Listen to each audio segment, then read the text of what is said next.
Good afternoon, brothers and sisters. It is 12:14 Central Standard Time, 1/13, January 13th, 2022. And we're going to start off with a meteor. Beautiful artist rendition of a meteor, and you got little pieces breaking off. And it really has been, it's been all over the news. Meteors. We're getting a lot of meteors now. Like, people are noticing, like, holy crap, there's meteors everywhere. You can't go anywhere on Facebook without seeing, you know, a meteor in Tokyo, meteor in Japan, meteor in China, meteor in Florida, meteor in California. Like, you see them all over the place. Meteors are increasing in how many we're seeing, and like large ones, not just like, oh, a little, like a small meteor shower, but like larger meteors that no one was expecting, and they're you know, showing great displays of explosions and stuff in the sky. So why is that? Why are we all of a sudden seeing a whole lot of meteors? And there's a possibility of two reasons, and possibly a combination of at least two reasons. But right here, look at the name of this. Draconids? Draconids? Draconian? Dragonoid? We actually have one called the Draconids Meteor Shower. This is the Milky Way galaxy, and you can see these are more, you know, more during meteor showers, right? There's that one, and then here's another one. This is actually a beautiful one. It's one of my favorite ones. You got the beautiful mountains, scenery, Milky Way galaxy, and you've got all these meteors. But what about some of the real ones that we're seeing that are all over the place? So I just went and searched it, looked for videos, and of course they're all over on YouTube. This is Kurukasi. This is his channel, and literally first channel I came to. And let's take a watch. These are going on all over the place. Watch this.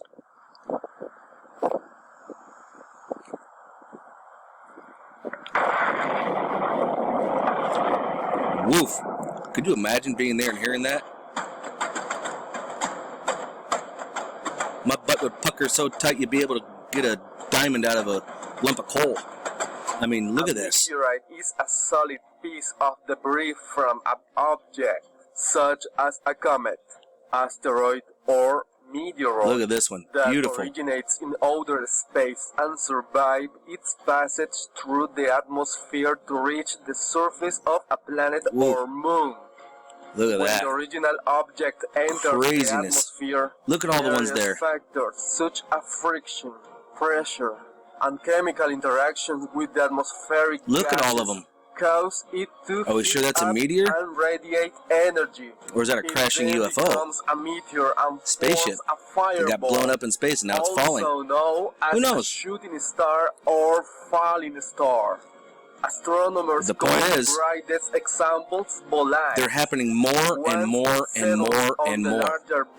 Like a lot. They're increasing exponentially. A meteorite. Meteorites vary greatly in size. And here I'm just looking, meteor increase, and sure enough, look at this. Meteor fireballs increase exponentially. Mystery. Everyone's starting to notice this. Of course, you got your loud sonic booms with them because they're coming in and hitting so fast. You know, Planet X, meteor increase. That's definitely a good possibility with that bugger coming in. That's going to increase our meteorite uptick, that's for sure. But if you look, I mean, they're all over the place. Everyone is noticing we're getting a lot more meteors. I wonder why. So, as we know it, and actually what truth is that magnetism is what creates electricity, not the other way around. Yes, you can create magnets with electricity, but it originally stems from magnets. Magnetism, magnoelectric. We are magnoelectric beings. We have our own torus energy field, which kind of looks like a donut. Michael Tellinger does a lot of work with his torus stones, and they're clearly magnetic fields of some sort. So I'm like, you know, let's look at the components of a meteor, though, right? Okay, so you can see all kinds of stuff here. You know, olivine, pyroxene, and you know, feldspar. And I'm kind of looking around. Oh, here we go. Starting iron. Wait a minute. Iron? Magnets attract iron, don't they? Yes, they do. That's why your refrigerator magnets will stick on them. Magnets stick to anything that's got a content of iron to it, right? So that got me thinking. What about the world's most powerful magnet? And that brought me to here. The world's most powerful magnet being shipped to ITER fusion reactor. Okay, and this is what it looks like on the inside. Look at this. A torus field. Do you see that? Does that look familiar? Look at this. A human torus field. We are magnoelectric beings. We have our own torus field. So basically, we are batteries. So here we are. Human torus field. It is well known, well documented. People know about it. But I digress. We're going to go back to this torus field on the world's largest magnet. Okay, and we're going to read into this here in just a moment. So here we are at how particle accelerators work on energy.gov. And we're just going to kind of scroll on down. If you want to come here and take a look, you can take a look and read how it all works. But this is what I really wanted to get to. Whether it's medical or scientific research, consumer product development, or national security, particle accelerators touch nearly every part of our daily lives. Who knew that? Since the early days of the cathode ray tube in the 1890s, wow, particle accelerators have been made important contributions to scientific and technological innovation. Today there are more than 30,000 particle accelerators in operation around the world. 30,000 particle accelerators. Well, wait a minute here. If we're going to go here and we're going to look at the world's most powerful magnet, where are these large magnets used? Fusion reactors? And guess what? Particle accelerators. That's right. And this one happens to be going to France. Let me find it here.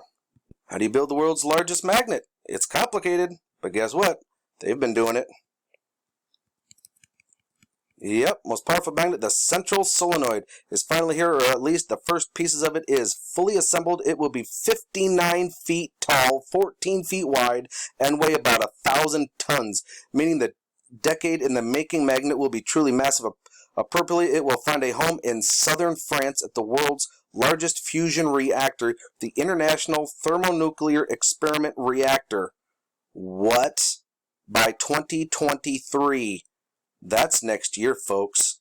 What? Now, guess what else happens to be in France? Straddling the French-Swiss border, the $9 billion CERN Collider complex is buried at a depth of 575 feet.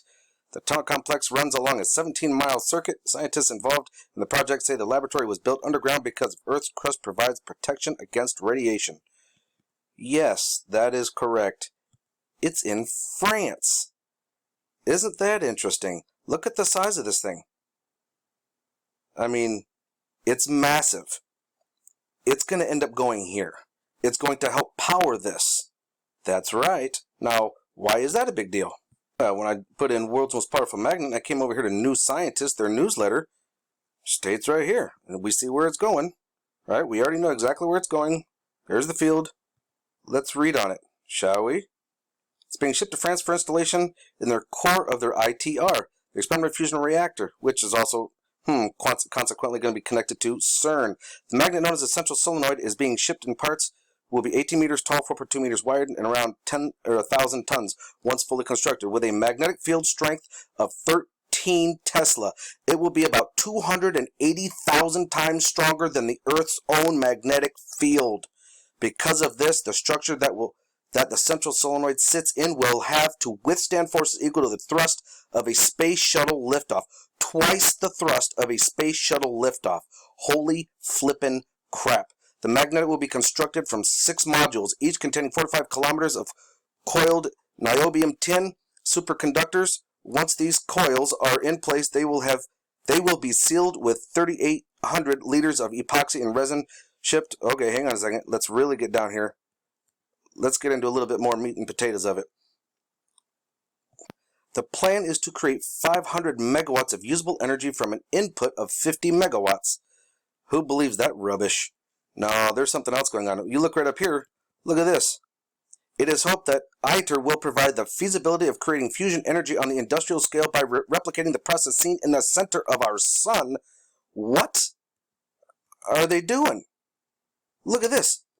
Unfortunately, the the necessary temperatures of above 150 million degrees Celsius would melt all known materials on Earth, so ITER will use powerful magnets to contain the reaction in a ring away from the metal surfaces. Okay, folks, put this together. We have this kind of crap going on that could, at 150 million degrees Celsius, that could just melt everything around it, right? Okay. With what? The world's most powerful magnet. And it's going to CERN. There are 30,000 particle accelerators and colliders, just like here at CERN. So, what are they made of? What are meteors made of? Iron. So, every time they turn these buggers on, they're drawing the meteors to us. Think about it. If you've got all these, now granted this is the most powerful one, so this is for attracting a large object. It's going to attract a large object irregardless. But all of these smaller ones are still, each one of them would have to be at least as strong as the Earth, if not stronger. It's going to draw all these meteors into the planet. They're the ones doing it. The Cabal. The Draconians, the Anunnaki, if you will. Why is that? They want a reset.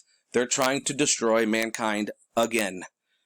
Another global catastrophe. Think about this. It's insane. Why are we seeing it? Because they're doing it. This is insane, folks. This is what resonates with me. It makes a lot of sense. Let me know in the comments below what you guys think.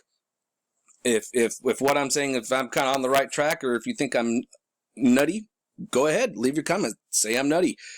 But then I want you to tell me why I'm nutty and what you think is bringing all the extra meteors in. Don't just make a claim, but, give a reason why, in your opinion, what you think. Please like, share, and subscribe this. Let this go to other people, other platforms. Let people kind of see, so that at least get discussions going. That's the only way that people are going to wake up, is by having discussions. Use this as a discussion point. Show this to a friend. Why do you think this is? What do you think's going on here? Do you think this is a reason why? To invoke conversation is to go deeper into oneself, to really start thinking and putting things together. So remember, love is the only way forward, and what other way to share love than to share information? Have a good day.